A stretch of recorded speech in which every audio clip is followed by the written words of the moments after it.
ദൈവമാതാവിനും തിരുക്കുമാരനും 1000 നന്ദി. എൻ്റെ പേര് ആലീസ് വർഗീസ്, മുംബൈയിൽ നിന്ന് വരുന്നു. ഇതെൻ്റെ ജീവിത പങ്കാളി വർഗീസ്. ഞങ്ങൾ 2019 മുതൽ ഉടമ്പടിയിൽ തന്നെയാണ് ജീവിക്കുന്നത്. 2 വർഷം മുമ്പേ എൻ്റെ ജീവിത പങ്കാളിക്ക് 2 കണ്ണിനും കാറ്ററാക്റ്റിൻ്റെ അസുഖം ഉണ്ടായി. അപ്പോൾ ഡോക്ടർ പറഞ്ഞു ഓപ്പറേഷൻ ചെയ്യണമെന്ന്. അപ്പം നല്ല ചൂടുകാലമായതിനാൽ 15 ദിവസത്തേക്ക് തല കുളിക്കാൻ പാടില്ലെന്ന് പറഞ്ഞത് കാരണം ഞങ്ങൾ വിചാരിച്ചു മഴക്കാലമൊക്കെ കഴിഞ്ഞിട്ട് ചെയ്യാം എന്നുള്ള രീതിയിൽ ഇരുന്നു. എന്നിട്ട് അത് 2 വർഷം അങ്ങനെ അങ്ങ് നീണ്ടുപോയി. കാരണം ഇടയ്ക്കങ്ങ് മടിച്ചു. സന്ധ്യ കഴിഞ്ഞാൽ വണ്ടി ഓടിക്കാനൊക്കെ ബുദ്ധിമുട്ടുണ്ടായിരുന്നു, കാറ്ററാക്റ്റിൻ്റെ ബുദ്ധിമുട്ടുകൊണ്ട്. എന്നിട്ട് അത് അറിഞ്ഞ ദിവസം മുതൽ തന്നെ ഞങ്ങൾ എല്ലാ ദിവസവും സന്ധ്യാപ്രാർത്ഥന കഴിയുന്ന ഉടനെ ഉടമ്പടി തൈലം 2 കണ്ണിൻ്റെയും പോളയിൽ പുരട്ടി വിശ്വാസപ്രമാണം ചൊല്ലി പ്രാർത്ഥിക്കുമായിരുന്നു.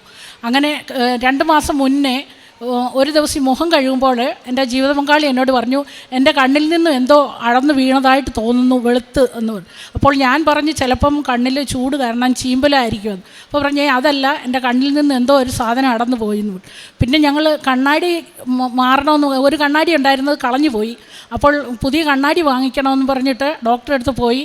അവിടെ ചെന്ന് ചെക്ക് ചെയ്തോടനെ കണ്ണിൽ കാറ്ററാക്റ്റ് ഇല്ലയെന്ന് അവർ സ്ഥിരീകരിക്കുകയും കണ്ണിൽ ആ പഴയ നേരത്തെ വെച്ചുകൊണ്ടിരുന്ന ആ കണ്ണാടി തന്നെ വെച്ചാൽ മതിയെന്ന് പറയുകയും ചെയ്തു. കാരണം റീഡിങ്ങിന് വേണ്ടി കണ്ണാടി ആവശ്യമായിരുന്നു, അത് ചെയ്താൽ മതിയെന്ന് പറയുകയും ചെയ്തു.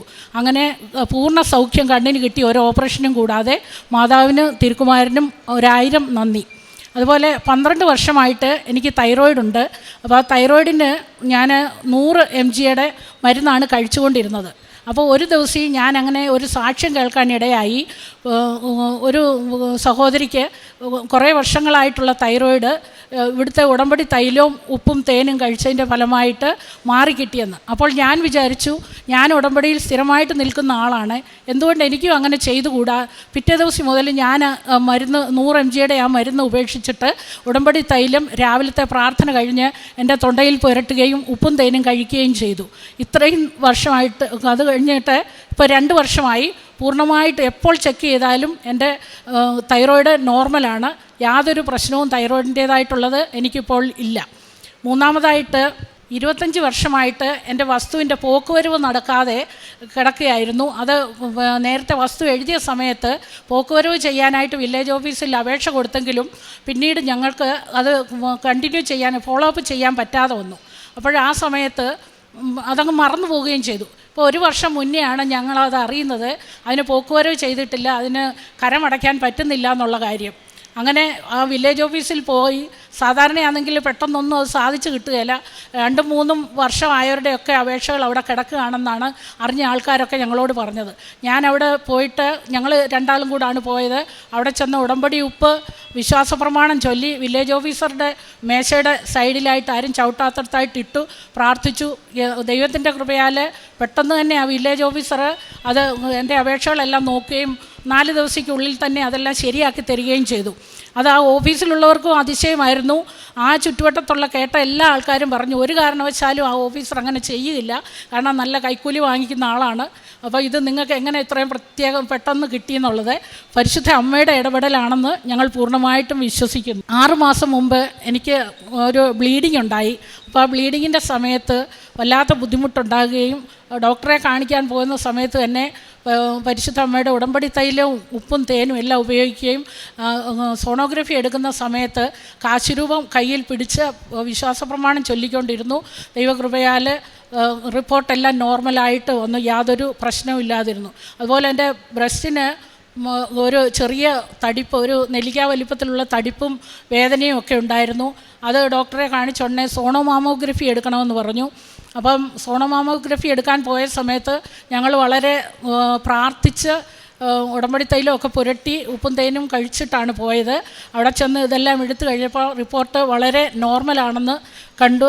അതിന് പരിശുദ്ധ അമ്മയ്ക്ക് 1000 കോടി നന്ദി. പിന്നെ വേറൊരെണ്ണം ഉള്ളത്, ഞങ്ങൾ മുംബൈയിലാണ് താമസിക്കുന്നത്. ഞങ്ങളുടെ ഫ്ലാറ്റാണ്. അപ്പോൾ അതിൻ്റെ 1ാമത്തെ നില മുതൽ ആൾക്കാർ താമസിക്കുന്ന 7 നില വരെയുണ്ട്. താഴത്തെ നിലയിൽ മുഴുവൻ കടകളാണ്. അപ്പം ആ കടകൾക്ക് മുമ്പിൽ കുറേയേറെ സ്ഥലം ഉണ്ട്. അത് ഹൗസിംഗ് സൊസൈറ്റിയുടേതാണ്. പക്ഷേ അത് കടക്കാരുമായിട്ട് യാതൊരു ബന്ധമില്ലാത്തതാണ്. പക്ഷേ അവർ അത് ഇല്ലീഗലി അക്വയർ ചെയ്തെടുത്തു. അപ്പം ഹൗസിംഗ് സൊസൈറ്റിയിൽ ഉള്ള താമസക്കാരും കടക്കാരും തമ്മിൽ അത് വഴക്കായി, അവസാനം കേസായി. കേസ് 3 വർഷത്തോളം നടന്നു. യാതൊരു വിധത്തിലും അത് നമുക്ക് അനുകൂലമല്ല എന്ന് കണ്ടു. കാരണം അവരത്രയേറെ കൈക്കൂലി കൊടുത്ത് മുനിസിപ്പാലിറ്റിയിൽ അത് ഒതുക്കിക്കൊണ്ട് പോവുകയായിരുന്നു. അങ്ങനെ ഇരുന്നപ്പോൾ എൻ്റെ ഈ ഹസ്ബൻഡായിരുന്നു ഹൗസിംഗ് സൊസൈറ്റിയുടെ ചെയർമാനായിട്ടിരിക്കുന്നത്. അപ്പോൾ അതുകൊണ്ട് ഞങ്ങൾക്കത് വല്ലാത്തൊരു ബുദ്ധിമുട്ട് തന്നെയായിരുന്നു. അപ്പോൾ ഞങ്ങൾ അത് ഉടമ്പടിയിൽ ഞാനത് വെക്കുകയും എല്ലാ ദിവസവും അത് സമർപ്പിച്ച് പ്രാർത്ഥിക്കുകയും ചെയ്തു. പരിശുദ്ധ അമ്മ വേഗം തന്നെ ഒരു സൊല്യൂഷൻ മനസ്സിൽ തോന്നിച്ചു. MLA പോയി കണ്ട് സംസാരിക്കാനായിട്ട്. അവിടുത്തെ MLA പോയി കണ്ട് സംസാരിച്ചു. MLA ഉടൻ തന്നെ മേയറെ വിളിച്ച് സംസാരിക്കുകയും മേയർ മുനിസിപ്പൽ കൗൺസിലർക്ക് ഉടൻ തന്നെ ഓർഡർ കൊടുത്ത് എത്രയും പെട്ടെന്ന് ഇല്ലീഗലി അവർ കെട്ടിയിരിക്കുന്ന എല്ലാം പൊളിച്ചു മാറ്റണമെന്ന്. അത് പെട്ടെന്ന് തന്നെ ഒരാഴ്ച കൊണ്ട് തന്നെ അതെല്ലാം സംഭവിച്ചു. പരിശുദ്ധ അമ്മയുടെ ഇടപെടലാണെന്ന് ഞങ്ങൾ പൂർണ്ണമായിട്ടും വിശ്വസിക്കുന്നു. എല്ലാവരോടും ഞങ്ങളതൊരു സാക്ഷ്യമായിട്ട് പറയുകയും ചെയ്തു. കാരണം എല്ലാവർക്കും അറിയായിരുന്നു അത് ഒരു കാരണവശാലും അത് മാറ്റാൻ പറ്റുകയില്ല എന്നുള്ളത്. പരിശുദ്ധ അമ്മ അത് ഏറ്റെടുത്ത് നടത്തുകയാണ് ചെയ്തത്.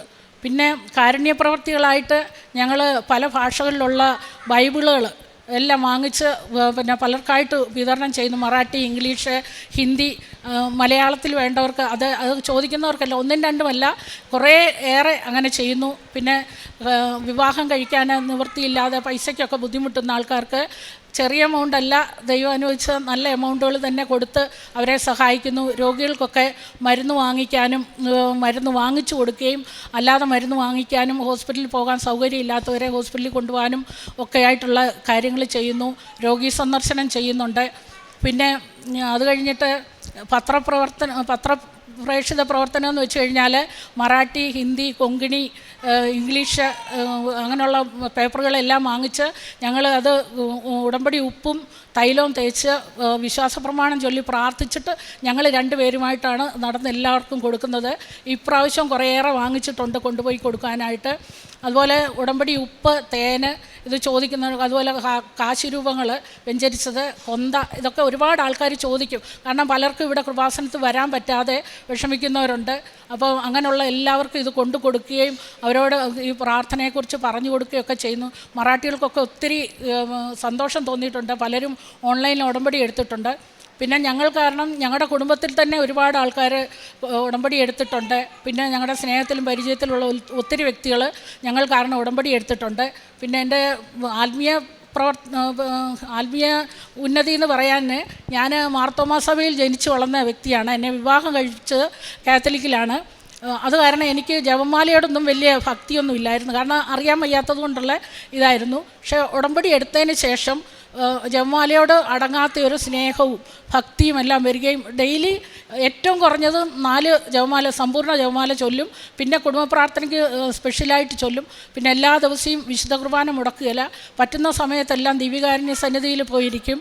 പിന്നെ ഇപ്പം ബൈബിള് 11 പ്രാവശ്യം കംപ്ലീറ്റായിട്ട് വായിച്ച് തീർത്തിട്ടുണ്ട്. ഇപ്പോഴും വായന വീണ്ടും തുടർന്നുകൊണ്ടേ ഇരിക്കുകയാണ്. പിന്നെ അറിയാൻ പറ്റുന്ന എല്ലാവർക്കും കൃപാസനത്തെക്കുറിച്ചെല്ലാം പറഞ്ഞു കൊടുക്കും. പിന്നെ അത് കഴിഞ്ഞിട്ട് അച്ഛൻ്റെ ഡെയിലി ബ്രെഡ് എല്ലാവർക്കും ഷെയർ ചെയ്യും. വചനങ്ങളെല്ലാം ഷെയർ ചെയ്ത് കൊടുക്കും.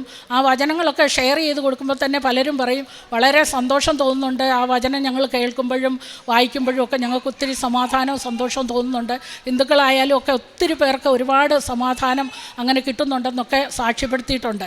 പരിശുദ്ധ അമ്മയ്ക്കും തിരുക്കുമാരനും 1000 നന്ദി. മലാക്കി പ്രവാചകൻ്റെ പുസ്തകം 3-ാം അധ്യായത്തിൽ സൈന്യങ്ങളുടെ കർത്താവ് അരുളി ചെയ്യുന്നു, അവർ എൻ്റേതായിരിക്കും, ഞാൻ പ്രവർത്തിക്കുന്ന ദിവസം അവർ എൻ്റെ അവകാശമായിരിക്കും. പിതാവ് തന്നെ സേവിക്കുന്ന പുത്രനെ എന്ന പോലെ ഞാൻ അവരെ രക്ഷിക്കും.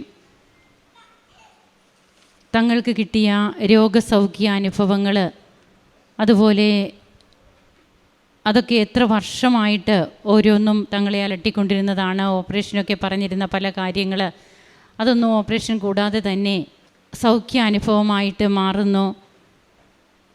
അപ്പോഴാണ് വിശേഷവിധിയായിട്ട് നിങ്ങൾ എന്താണ് ചെയ്യുന്നത് എന്ന് ഈശോ ചോദിക്കുന്നതിന് ഉത്തരം ഈ മക്കൾ പറയുന്നത് അവരുടെ ജീവിതത്തിൽ കാരുണ്യ പ്രവർത്തനങ്ങൾ, പ്രേക്ഷിത പ്രവർത്തനം, അതിനുള്ള പ്രാധാന്യം, അത് മാക്സിമം എഫേർട്ട് എടുക്കുകയാണ്.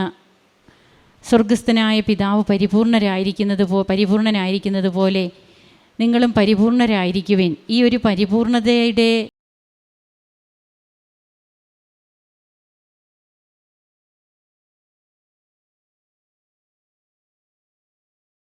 ജീവിതത്തിൽ ഇന്ന് ഭൗതികമായിട്ടുള്ള പല കാര്യങ്ങൾ, രോഗസൗഖ്യാനുഭവങ്ങൾ, ഇതൊക്കെ തങ്ങൾക്ക് ലഭിക്കുമ്പോഴും അതുപോലെ പലതരത്തിലുള്ള കോംപ്ലിക്കേഷൻസൊക്കെയുള്ള പല കാര്യങ്ങൾ, അതിൽ നിന്നൊക്കെ തങ്ങൾക്ക് ഒരു വിടുതൽ ലഭിക്കുന്നു.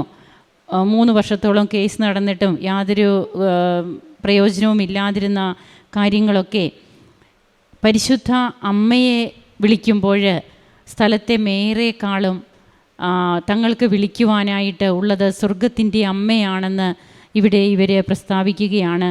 അങ്ങനെ അമ്മയിലൂടെ തങ്ങൾക്ക് ലഭിച്ച ഈശോ നൽകിയ കൃപകൾക്ക് ഈ മക്കൾ നന്ദി പറയുമ്പോൾ 25 വർഷമായി പോക്കുവരവില്ലാതെ കിടന്ന തങ്ങളുടെ വസ്തു 4 ദിവസം കൊണ്ട് അത് ചെയ്തു കിട്ടി എന്നൊക്കെയാണ് പറയുക. ഓരോന്നിനും ഇവിടെ വർഷങ്ങൾ സൂചിപ്പിക്കുന്നുണ്ട്.